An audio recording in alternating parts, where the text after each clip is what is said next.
The whole reason why I'm here is, I have HIV, and it's been recommended by my doctor for me to, get the shot and just to play it safe. One of the questions they ask is, are you allergic to any of the components? I don't even know what the components are. We did our research on the vaccine, and our primary pediatrician didn't have it, so we came to the clinic so that my children can be immunized. And I was actually cogent for the first swine flu epidemic, well, the epidemic that never materialized in 1976. So there were way more complications from the shot than there were from the swine flu of I think it was 76.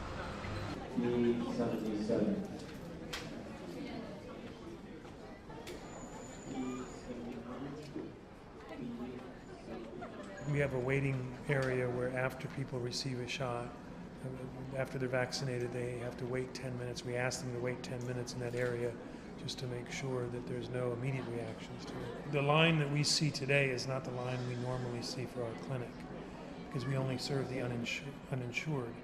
I've had one vaccination before and I didn't get a side effect to it, so there are a lot of professors, one from Oxford, I recall, who thinks it's man-made, and it makes perfect sense. The fact of the matter is it's out there, it's killing people my age who are normally healthy. There's always a risk-benefit ratio with every vaccine you take.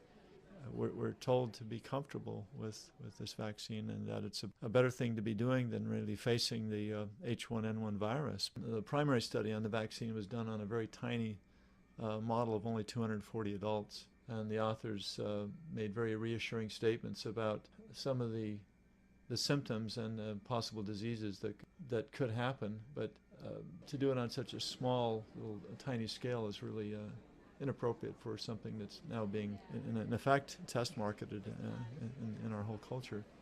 A third of these volunteers, about 80 of the people involved, had side effects from the vaccine that were influenza-like. We don't really know fully what's in the vaccine. We know that thimerosal, which contains mercury, it's a preservative that preserves the vaccine.